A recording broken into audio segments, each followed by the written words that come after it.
தங்கம் விலை ஏறினதுனால சூரியவர்தன் யாரும் தொட முடியாத உயரத்தை தொட்டுட்டான். இந்த சாம்ராஜ்யத்தை கட்டி காப்பாத்துறதுக்கு 5 பார்ட்னர்களை 5 தூண்களா பயன்படுத்திக்கிட்டான்.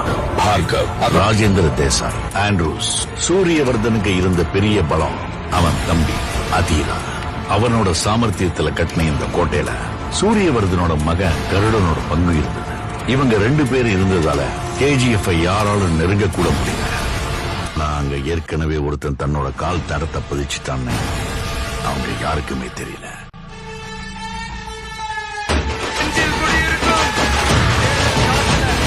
Powerful people come from powerful places.